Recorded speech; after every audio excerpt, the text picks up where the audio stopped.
Hello and welcome. It is Eric Erickson here, Atlanta's Evening News. The phone number, 404-872-0750, 1-800-WSB Talk. I actually don't want to spend a lot of time on this right now. You just need to know it is the big story of the day in politics, at least. Doug Collins, the New York Times reporting, is behind the scenes pushing to replace Johnny Isakson in the Senate.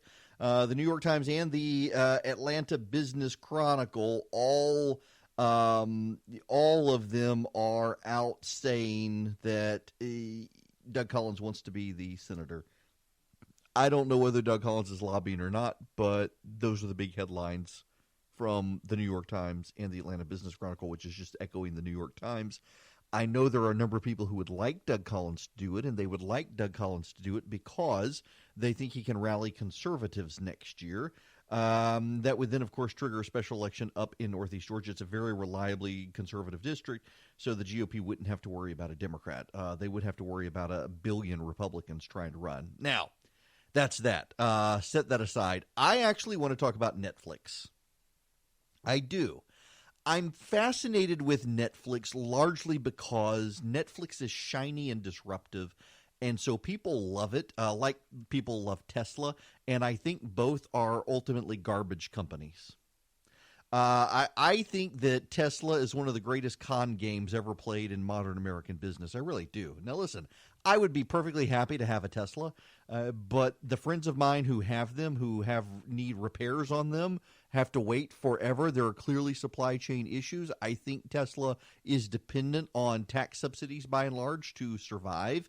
I don't think Tesla is ever going to meet its goals, and I've known a number of people who have toured their product lines and whatnot, their assembly lines, and say that there's no way if other car companies actually get together on their electric cars, Tesla's going to be left behind because you've got people hand hammering and trying to assemble stuff, and the others have the robots doing it. You'd think for a tech company they wouldn't have so many people involved. They're not able to meet their needs. I just think that Tesla largely, ultimately, will work out to be a scam, financially and otherwise. Then there's Netflix, and Netflix is what I'm interested in. Netflix doesn't have any intellectual property, or at least very little intellectual property. No one goes to a theme park in Florida, California, or anywhere else to see Netflix intellectual property. They do go to Disney, they go to Universal, and guess what? Disney and NBC Universal are about to start streaming services, and they're taking their intellectual property away from Netflix. What intellectual property does Netflix have? Netflix has Stranger Things. Netflix has The Crown. Netflix had Marvel properties, but chose to cancel them out of spite. It was not a Disney decision. It was a Netflix decision to try to hurt Disney's streaming service before it got off the ground. But Disney has the rest of the Marvel series, and Disney has Star Wars. And they're about to launch. In November, they're going to launch. The Mandalorian is going to be one of Disney's first series. It's going to be produced by and overseen by Jon Favreau. Jon Favreau of Chef, the movie Chef. He's happy in the Iron Man series, Spider-Man, the Avengers. He did the animated Lion King that we're supposed to pretend is a live-action Lion King when it's not. He's done all these things, and he's going to oversee The Mandalorian, which is about a bounty hunter shortly after Return of the Jedi takes place. Disney is sinking resources into this. And people are going to get the Disney service because they're going to get ESPN and Hulu as well. And they're going to get the Marvel stuff. They're going to get the Disney stuff. They're going to get the Star Wars stuff, the Lucasfilm stuff, all of that from Disney. What does Netflix have? They're trying with Dark Crystal. They're trying with Stranger Things. They've got The Crown, and I really do like The Crown. If you haven't seen The Crown, you should watch The Crown. The Crown is good. But one of the things Netflix has decided to do is to end the binge. Some series will still be bingeable, but Netflix is going to take a page from HBO, and they're going to end binging content and instead drip it out weekly. The reason they're planning on doing that is in large part because Disney and Apple are planning on doing that. Apple, I haven't mentioned, but Apple is coming out with a streaming service as well. I don't know how successful it will be. I buy my software and hardware from Apple, but I'm not sure that Apple has what it takes to do a good streaming service, although I am interested in the Jennifer Aniston, Reese Witherspoon thing that's coming out. But Netflix is realizing it has a problem, and the biggest part of Netflix's problem is buzz. Okay, let me explain. Let me explain the situation with Netflix. Netflix typically rolls out all of its shows at one time, and you can sit there on a weekend and binge watch Stranger Things. The problem with binge watching is the HBO problem.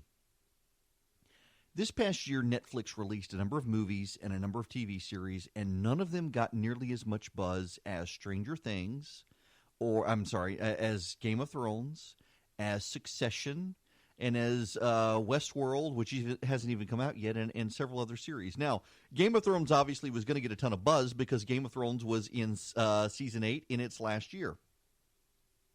And listen, that's fine.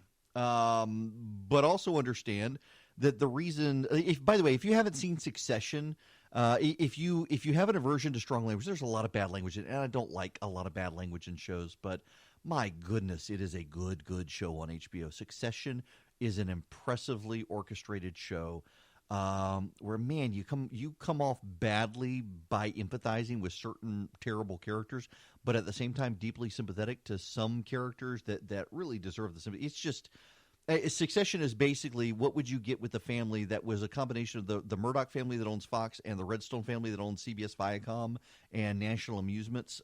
It's an incredible show. But what HBO does is, for example, let's just take Game of Thrones. On Sunday nights this past year, people tuned in and they watched Game of Thrones on a Sunday night between 9 and 10, or on the West Coast later, and they absolutely spent the rest of the night reading up on it, chatting with people online, listening to podcasts that came out overnight, and going into the office the next morning excited about what they had seen the night before. Even the third episode where the Night King is killed, spoiler alert, before people started complaining about the quality, the darkness, or anything else, people were excited about it and buzzed about it and blown away by it until critics started trashing it after it was over. And people went in the next day, and they were guaranteed to know, one, that most people had seen it. The most watched television show in the world that week was Game of Thrones. A pay program on HBO was the most watched TV episode each week for those 8 weeks, which is mind-blowing when you consider it's pay TV. And people could go into the office on a Monday and they could talk about what happened the night before with all the people in their office, knowing that a good proportion of the people had watched it. And if they had not watched it, they were going to watch it that night, and you could talk about it on Tuesday. And it built reinforcing buzz. It built the feedback loop from season 1 to 2 to 3 to 4 to 5 to 6 to 7 to 8. I mean, for gosh sakes, you had Barack Obama during a White House press event referencing the Red Wedding, which it was a wedding where a bunch of people got slaughtered. And it became a thing. The Red Wedding became terminology that was shared in pop culture by a lot of people, and people who had not even watched Game of Thrones ultimately were able to understand it because people were going to the office the next day talking about it. And it registered with people. The Red Wedding was a thing that people, even those who hadn't seen it, heard enough people talking about it that they kind of got it. How many people, show of hands, how many people know Barb? Anybody know Barb? Because Barb's a thing. But Barb's not the thing that Game of Thrones was. Barb's not the thing that the Dragon Queen. Barb's not the thing of Winter is Coming. Why? Because Barb was on Stranger Things, a dead character in Stranger Things who disappears, who, if you watch Stranger Things on Netflix, you understood who Barb was. And you know, where's Barb? You understood the shirts, but it wasn't a cultural thing because Netflix dropped Stranger Things all at once, and nobody could talk about Stranger Things because nobody had seen it all together. You couldn't all show up at the office one day, say, hey, did you see what finally they found out about Barb? No, you couldn't talk in your office about that because you didn't know who else around you had seen which episodes, but had everybody called up because Netflix dropped them all at once and everybody watched at their own pace. They weren't tuning in for a must-see event every Sunday night. And Netflix has finally realized that is a fatal flaw in their strategy because they're losing the cultural buzz to the must-see weekly events on other streaming services. Disney and Apple are coming. HBO is going to expand with HBO Max. NBC Universal is going to have their own thing. CBS is going to... By the way, there's a random aside here of how many of these things do you need? Disney, you get Disney, ESPN, Hulu. Okay, maybe I go with that. Amazon Prime, you get because you're a Prime member. Okay. Apple TV Plus, I'm a huge Apple guy. I don't know if I want it. Am I going to keep Netflix? Maybe to see the rest of The Crown. I don't know that I need to see the next season of Stranger Things. They should have been wrapped up last season. Why do we need it? Although that Dave Chappelle thing, wow. How many streaming services do we need? And do we still need cable? Do I need my DirecTV subscription? Maybe for live sports I do. But at some point, this stuff is going to start adding up. And it's going to start having real-world implications. Although I'm willing to gamble that people without a lot of money are, if they're not white, if they're not highly educated white people, let me just put it to you that way.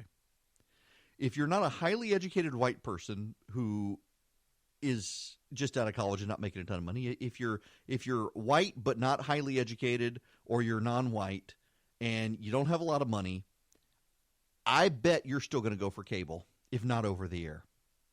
I don't know that you're going to want to deal with the navigation of or have the money to deal with this Hulu subscription, the Amazon Prime subscription, the Apple Plus subscription, the what else is there? The Paramount subscription, NBC Universal subscription, the CBS subscription, the ESPN subscription. If you don't have the Disney subscription, the Netflix subscription, there's no way to navigate all this stuff, so you'll just stick with cable. If you're a senior citizen, you'll stick with cable. It becomes too difficult. But that's not where the money in the advertising is. The money in the advertisers want the young, rich white people, basically. And I mean, some of you are offended by that. That's just the advertisers want the young, rich white people. You know why? Because the young, rich white people tend to have a lot of brand loyalty, and they tend to spend a lot of money. And Netflix is going to lose out on that because they don't have any intellectual property. And they're starting to realize that. And so they themselves, the people who upended television by doing this binge mode, drop all the episodes at once, let you watch as much as you want, stream online, are now thinking, hey, you know what? We need to be more like TV in the 21st century, which is mind-numbing considering where they have been. It is Eric Erickson here. The phone number, 404-872-0750, 1-800-WSB-TALK. Jonathan in Virginia Highlands, thanks for being patient with me. How are you? Yes, Eric. I love listening to you, and I have even found you on your new Athens station. Awesome. I guess I shouldn't mention that on That's all right. I'll let you mention it. but that's because I happen to drive a car that streams that station here in Atlanta. Uh-huh. I am a very loyal Tesla Model X driver and owner. Ooh, Model X. I love my car dearly. Clark Howard loves his. I know. I love mine more than he loves his. I have toured the factory. I was very impressed. Their customer service has been top-notch to me. I have had warranty issues that they've taken care of me very well. I've had body shop issues when somebody hit my car, and I was taken care of very well. This is a young company going through growing pains. They're getting a lot of bad press. The doggone short sellers in the market mess around with their stocks. But this company is in it for the long run, and you are completely wrong. This is not government motors. Well, they've paid back their debts. I hope that you're right on this, Jonathan. They've paid down their obligations, and they are doing right by their customers. My car is a workhorse. I cannot say enough good things about it. I have put almost 60,000 miles on it in less than 2 years, and it just doesn't die. It just continues to perform. Well, don't let the battery ever run out. Listen, we've got about 20 seconds left, Jonathan. Thank you very much for that. The problem, though, Jonathan, is that anecdote isn't data, and there are lots and lots and lots of stories and data out there that there are lots of backlogs in supply, particularly when you get in a wreck with Tesla. But This was really about Netflix. The phone number is 404-872-0750, 1-800-WSB-TALK. Wait, I bookmarked this audio. Oh, gosh, where is it? I got to find this for you. You need to hear this. I'll explain what's going on here. Hang on, let's start. The destruction of factory farming and oppressed bodies of the chicken are very anti-indigenous. This is not how we respect the land. Yep. The destruction of factory farming and oppressed bodies of the chicken are very anti-indigenous. This is not how we respect the land. Yes, you heard that right. You don't think you heard that right, but you heard that right. That's a protest outside of Chick-fil-A in Toronto, Canada, eh? It is, yes, the bodies of the chickens are oppressed. It's not respectful to them. The destruction of factory farming. The destruction of factory farming. And oppressed bodies of the chicken. And oppressed bodies of the chickens. Are very anti-indigenous. Are very anti-indigenous. This is not how we respect the land. This is not how we respect the land. It's not quite as catchy as hey, hey, ho, ho, or whatever. They did a die-in at the Chick-fil-A where they laid on the ground and pretended to be dead. People were stepping over their bodies to go get their 2 buttered buns with a pickle stuck between them. I just don't understand why the left hates this company.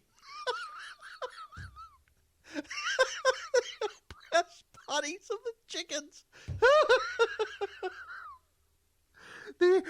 What is so oppressed? Why are they oppressed? They're not feminists.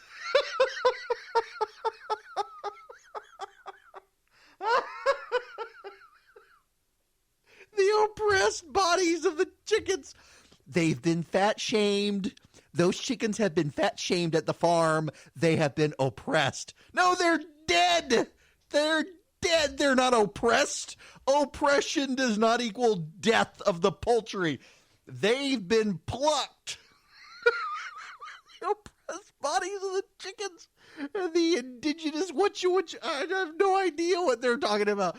Oh my goodness, this is a religion.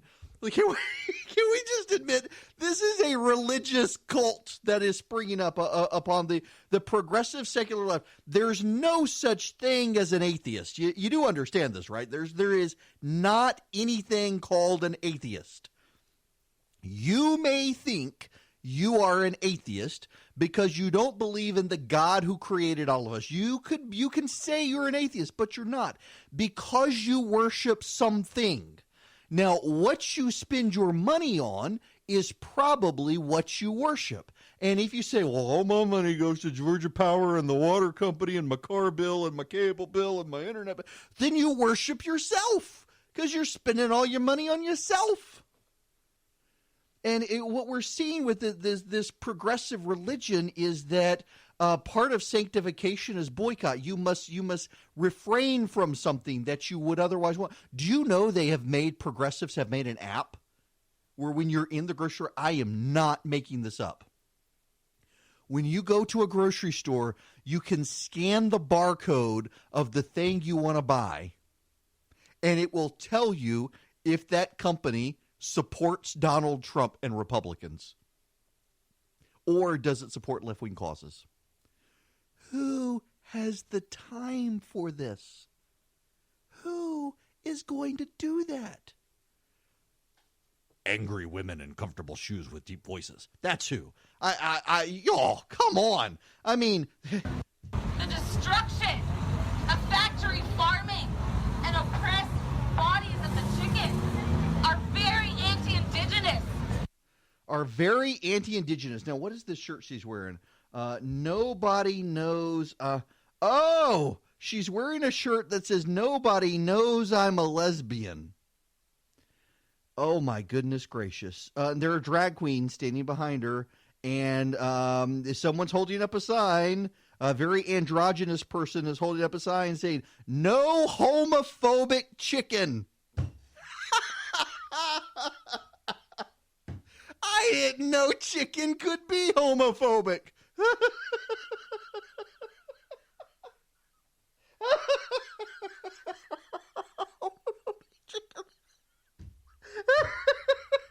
Y'all, these people, homophobic chicken. What does the chicken do to make you know?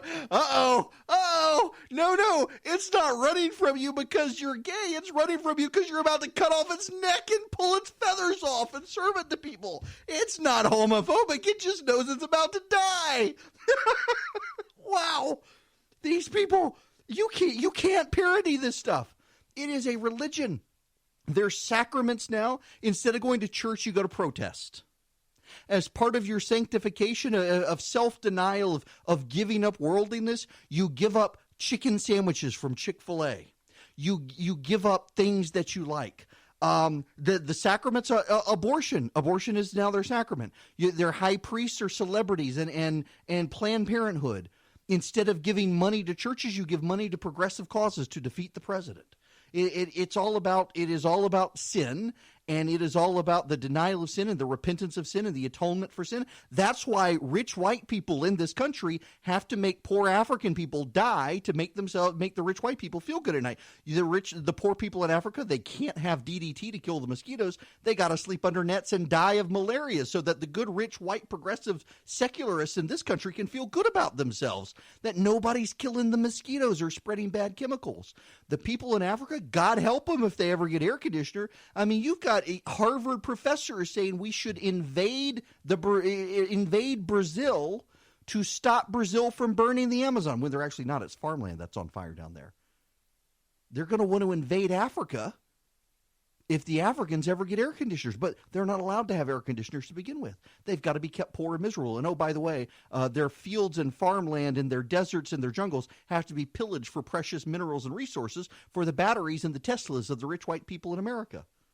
It is a religion with these people. And now even the chickens are homophobic. I mean, the homophobic chicken. Think about that. Think about the homophobic chicken. How do they know the chicken's homophobic? How do they know the chicken is homophobic? I mean, what did the chicken say other than bark, bark, bark, bark, bark, bark? I mean, is the I have no idea. Okay, so I mean, what they're really upset about is the Cathy family. By the way, you know what the progressives didn't give up? They didn't give up Marvel movies. They didn't give up Marvel movies.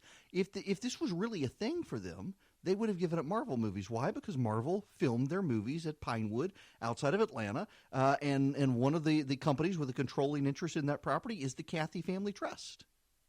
They're not going to stop watching the Marvel movies. No. They're going to watch the Marvel movies. They're just not going to eat at Chick-fil-A. And of all the places to give up eating, like the best chicken sandwich, it's like the people in the Popeyes fried chicken thing the other day is you can go eat at the Popeyes when pay no attention to the fact that those people are Republicans too. At least they're not the Cathy family. That was basically the spin on why you should go eat the Popeyes fried chicken sandwich instead of the Chick-fil-A chicken sandwich. It is a religious cult with these people. The things you must do in this religion, and it always changes too. That's really the problem with the religion of woke, is that things change. One day you think you're good, but tomorrow you weren't intersectional enough, and some woman with a deep voice and comfortable shoes is mad at you because you looked at her funny, or you committed the high sin of opening the door for her. And someone might have smelt Chick-fil-A on your breath. And how dare you? There's no winning with these people. You do understand this. There's no winning with them. But what was so fascinating here is that good Canadians were literally stepping over the pretend dead drag queens. Yeah, they were pretend dead drag queens outside the Chick-fil-A protesting the homophobic chicken. And the people were stepping over them politely and opening the door to go into the Chick-fil-A to get their chicken. And I'm sure they felt guilty because, oh my gosh, we have people dressed up as drag queens laying on the floor, on the concrete, dead, pretending to be dead. And all I want is my chicken sandwich for lunch. but they're going to make you care. I mean, they intend to make you care. They've got to stress you out in some way over homophobic chicken. I mean, homophobic cows. You know, the cows do the ad camp. Y'all, it suddenly makes sense. You know, cows advertise for Chick-fil-A. This is why Elizabeth Warren and Kamala Harris want to ban cows. It's not to fight global warming. It's to rid Chick-fil-A of the primary sources of their ad campaigns. The homophobic cows have to be banned because they're advertising for the homophobic chickens. That's why the cows got to be banned. It all makes sense now. Except none of it does. It is Eric Erickson here. The phone number 404-872-0750, 1-800-WSB Talk. We do need to talk about Sharpie Gate. We really do. Before we do, though, Bill in Woodstock, welcome to the program. Hey, Bill. Hello. Yes, sir. Yep. What's going on? Hello. Not much. Is this Eric? Yep. Hey, this is great. Was it the homophobic chicken? Yes. Yeah, I don't know those types. So I got a quick question. So if a transsexual is a male transsexual, does that mean they're now a female? You or know, vice versa? So Bill, I think, yes, if you're a transgender male, it means you're a woman who thinks you're a man. And if you're a transgender female, you're a man who thinks you're a woman, if that's right. Yes. Yeah. In fact, I had to break that down on my someone, I did get an email from somebody, what's this about another show? So I am doing another show. It's in the mornings. It's not here. You guys get me all to yourselves. But my flagship station is another Cox station, WGAU out of Athens. I'm on, let's see now, Rome, Dalton, Jasper, Clarksville, Athens, Vidalia, Valdosta, Hiawassee, Young Harris, Blue Ridge. And somebody asked me what this LGBTQIAAP stuff is. They keep adding letters. Lesbian, gay, bisexual, transgender, queer, questioning, intersex, asexual, androgynous, pansexual. They just keep adding letters. Hello and welcome. It is Eric Erickson here, News 95.5. Oh, wait, no, we've changed the name again. 95 and 5/10 WSB. That is the new name we're sticking with. The phone number has not changed. If you want to be a part of the program, 404-872-0750, 1-800-WSB Talk. We must move on from the homophobic cows and the homophobic chickens. We got other stuff to talk about. Y'all, I don't want to talk about this, and please understand I don't want to, but this is Atlanta's evening news, and it is a news story, and I feel compelled to share with you the news, even if I would prefer to talk about Sony's Spider-Man garbage instead. Sharpie Gate, as it's being called. Let me give you a different take on the story, if you'll allow. First, I want to play you some audio. Here first, in his stentorious tones, Don Lemon of CNN. The fact is, there were some very, very early models that showed a possible threat to parts of Alabama. But those models were from Tuesday, August 27th, Wednesday the 28th. Models are updated 4 times a day. So by Sunday morning, remember that was Wednesday, Tuesday and Wednesday. This is Sunday. By Sunday morning, when the president cited an already non-existent threat to Alabama, those models had been updated at least 15 times. Like I said, the White House insisting that the president was being briefed hourly, right? So he's being briefed hourly, updated 15 times. Remember, Grisham said he's being briefed hourly. So why did he get it so wrong? Why do you continue to insist that people in Alabama were threatened, even though the National Weather Service said there was no threat? You know what I find interesting about this? The clip, by the way, went on, but you don't need to hear it. What I find so interesting about this is CNN says it's a news network. It doesn't do opinion stuff, and that was a monologue. That's what we call a monologue. Here's Sean Hannity's counter monologue, counter programming from Fox News. Let me address one glaring example of fake news media bias, almost, well, pretty much every newsroom in America screwed this up and lied to you by accusing the president of lying. Now, the president issued this tweet. Oh, look at that. That's from, I think, August 29th and 30th, proving the president what he said about the earlier models about Hurricane Dorian, that it might hit Alabama is true. But if you watch the media mob, you would think the president was lying, as they always do. Just another absurd example of Trump derangement syndrome. Take a look. The White House is falsifying weather reports so that it doesn't have to admit the president, who spent the weekend golfing, was not up to date on the storm's forecast. Donald Trump is not the sharpest Sharpie in the drawer. This really fits a pattern of the president putting out misleading information. The initial reaction is to laugh out loud. It's laugh out loud funny. It's so absurd.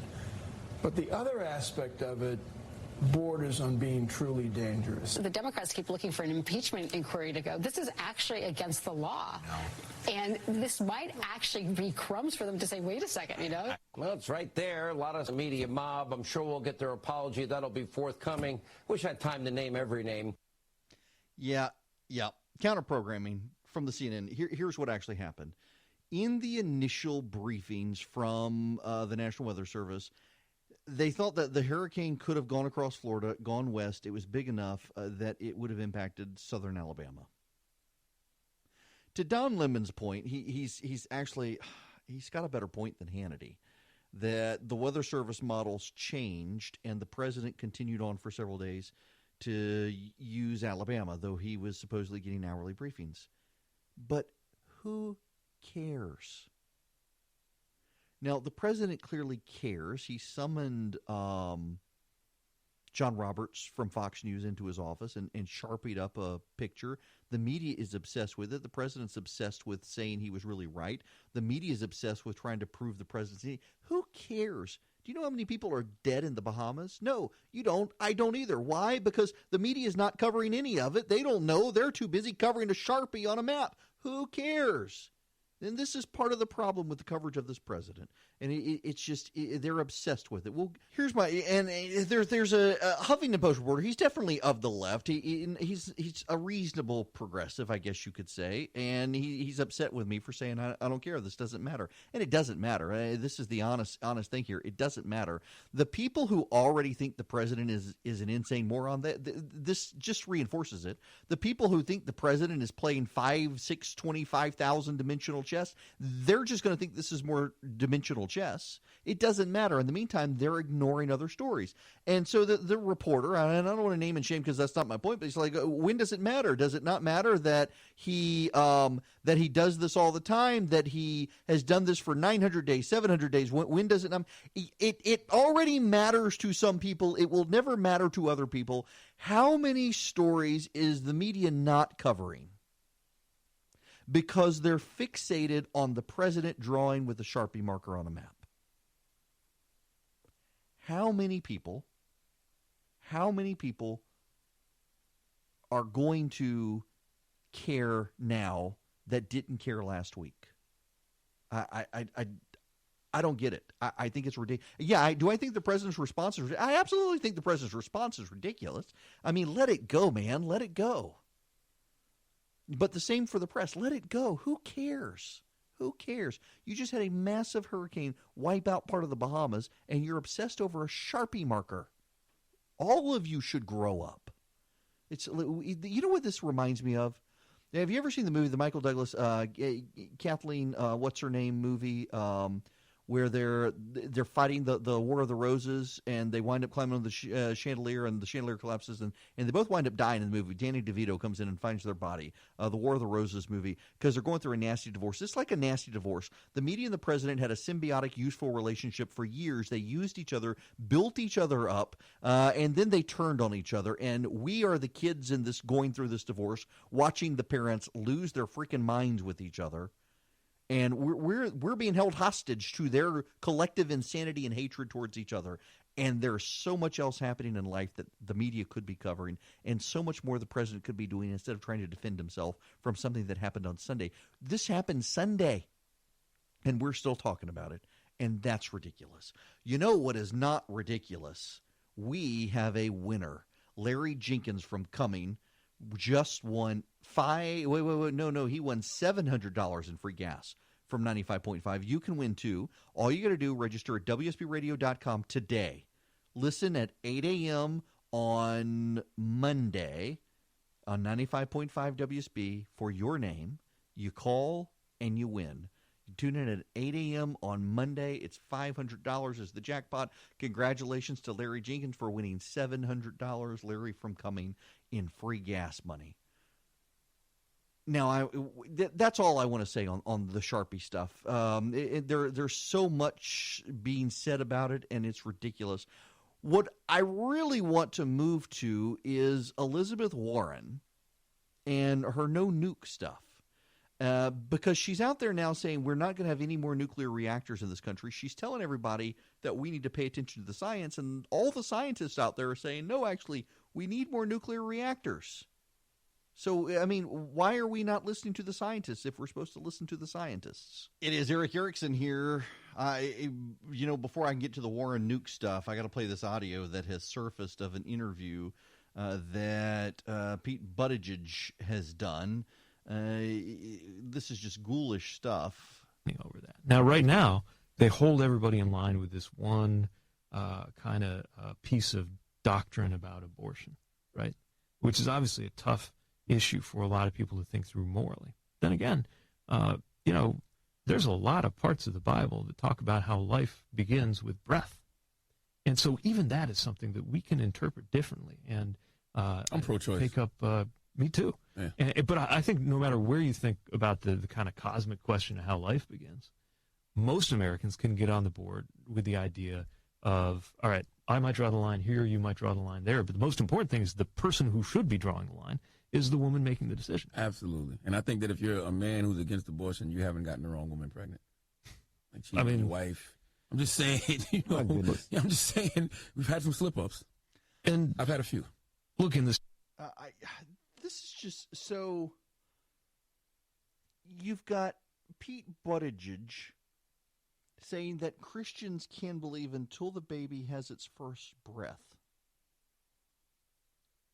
It's not alive. He's trying essentially to pull Christianity away from Christians. He's an Episcopalian, so we do have to show him some grace here. But this is really striking that he would argue that you're not alive until your first breath, and that the Bible suggests. I don't know what Bible he's reading. And again, he's Episcopalian, so if you read the Christian Bible, what you'll find is that lots of things. For example, Jesus was conceived by the Holy Spirit in Mary's womb, which has always been the argument Christians have against abortion, in that if life for Jesus began at conception, the indwelling of the Holy Spirit, then after conception he could have been aborted. So no. Also that God knew you before you were in your mother's womb. God stitched you together in your mother's womb. All of these things in the Bible point to life begins at conception. Now, listen, if you're not a Christian and you don't make the by faith argument, that's okay.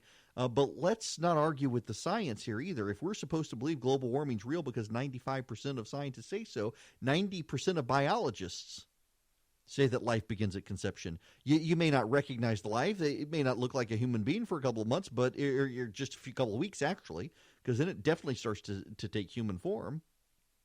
And after 6-7 weeks, there's a heartbeat that starts beating. Now, of course, you've got progressive activists rushing very hard to say, no, it's a fetal pulse, not a fetal. No, it's a heartbeat.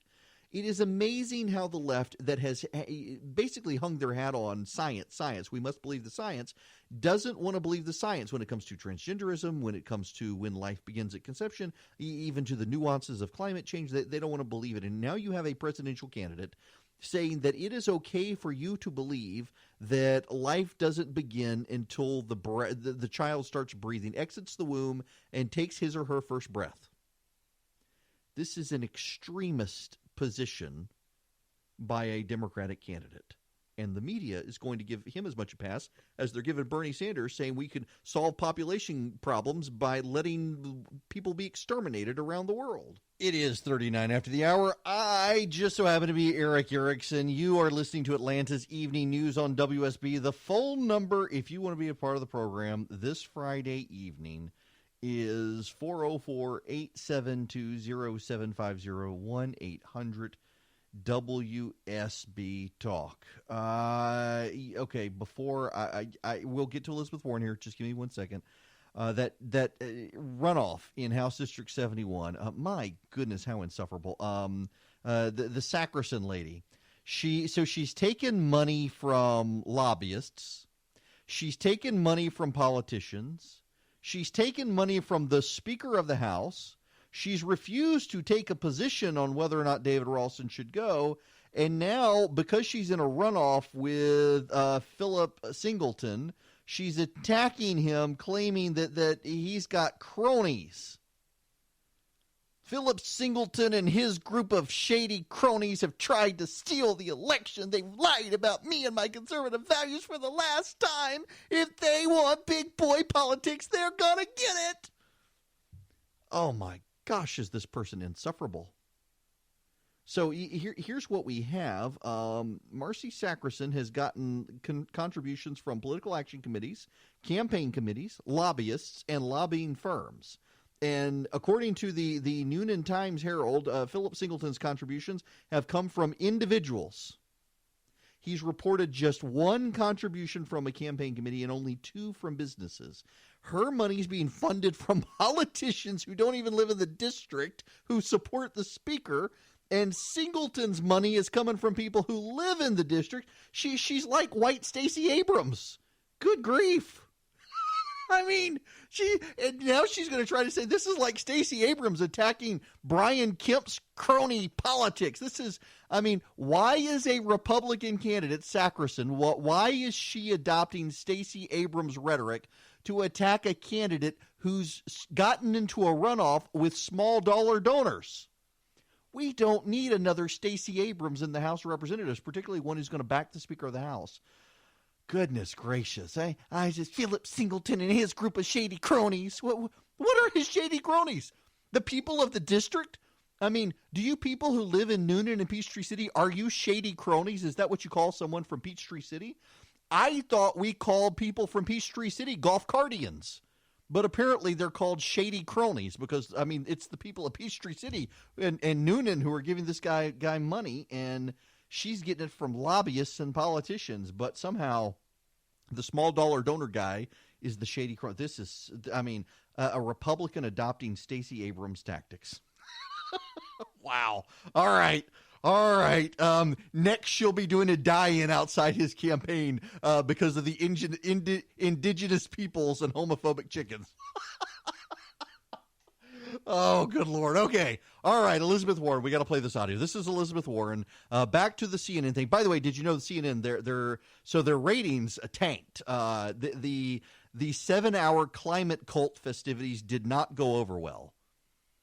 And now, because it went over so poorly, they're going to do an LGBTQQIAATP, whatever, pick your letter of the alphabet for them. Here's Elizabeth Warren at their climate one. So my question is, what is your opinion on the prospect of nuclear energy to help replace fossil fuels? And what do the risks outweigh any potential benefits? So you rightly point out about nuclear energy. It's not carbon-based, but the problem is it's got a lot of risks associated with it, particularly the risks associated with the spent fuel rods, that nobody can figure out how we're going to store these things for the next bazillion years. So here's how I see it. In my administration, we're not going to build any new nuclear power plants. And we are going to start weaning ourselves off nuclear energy and replacing it with renewable fuels we're going to get it all done by 2035, but I hope we're getting it done faster than that. Oh, whatever. I want to give you some facts about this nuclear. I mean, if she's pro-science and she says we got to listen to the scientists. Mark Schneider is a scientist, a nuclear futurist is what he likes to say, and he's the president of Generation 4 Nuclear Inc., which develops a new generation. They've got new tech for nuclear reactors. Nuclear reactors built in the 50s and 60s, they got newer tech. And let me read you some of what he points out. What if I told you we have at least 10,000 years of power available to us at this very moment and we aren't using it? Instead, it sits in fields, aging away, doing nothing. We call it nuclear waste, but that's really a lie. It is fuel or the building blocks of fuel. The legacy plants used in the U.S. use uranium-235 at around 3% enrichment as a fuel source. After the uranium-235 fuel is consumed, the rest is considered waste. What is left of the 97% is 96% uranium-238 and 1% plutonium-239. Plutonium-239 is really just a form of nuclear fuel that was created when uranium-238 absorbed excess neutrons from the reactor operating.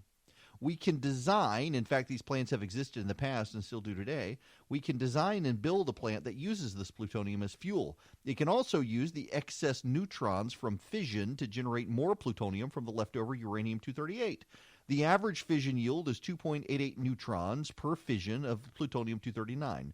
A critical reactor will consume one of the 2.88 neutrons. The remaining can be used to convert uranium-238 into plutonium-239. That's the principle behind a breeder reactor. Literally, breeder reactors generate power at the same time they generate fuel for future use. The power plants can literally consume what is incorrectly referred to as nuclear waste. It is literally fuel for a power plant. If we built a breeder reactor at 40-year-old power as a 40-year-old power plant that is the same size of the existing legacy plant, it would take 1,300 years to consume the spent nuclear fuel from the legacy plant. All over the United States, we have inactive and decommissioned legacy plants with spent fuel sitting idly by that we could consume as well. The leftover uranium-238 from enrichment is literally wasted in the form of ammunition for high-caliber rounds. Plutonium is used as the primary stage for our nuclear weapons program. We use plutonium in an uncontrolled fission reaction with tritium to cause a fusion explosion. Instead, we could use these weapons in a safe and environmentally friendly manner to fuel the planet. Elizabeth Warren doesn't want to build any more nuclear reactors because she doesn't want the nuclear waste. And yet if you built a breeder reactor, it would use the nuclear waste. I thought we were supposed to believe the scientists. She doesn't want to believe the scientists. She wants to believe the hype. You cannot take people seriously who say they want to do something about global warming if they're not willing to embrace nuclear power. It's crazy. Georgia Power, that has coal-burning power plants, is willing to invest in solar power, wind power, and nuclear power.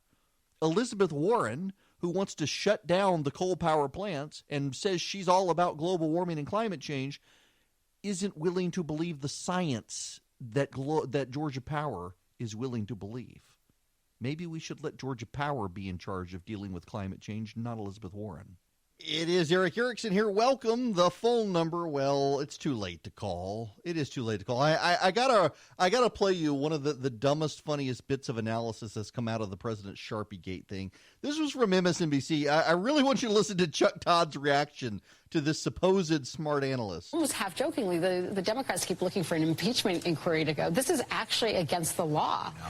And this might actually be crumbs for them to say, wait a second, you know? Could you imagine? Like, this is the in this era, what is there to imagine? You know that. Yeah, no, he would love it. I'm glad. He would probably and by the way, he thinks his people love this. And they don't. I mean, it depends on who you talk to, who's going to be more candid with you, but they don't like this. It's a distraction. It's just head scratching to them. And not only that, to your point, they have to do all this extra work. Yeah. That somehow Sharpie Gate and the president drawing on a map is going to lead to his impeachment. That really is insane, folks. And yet this is what some people believe. Oh, man. You guys have a great weekend. I will see y'all on Monday.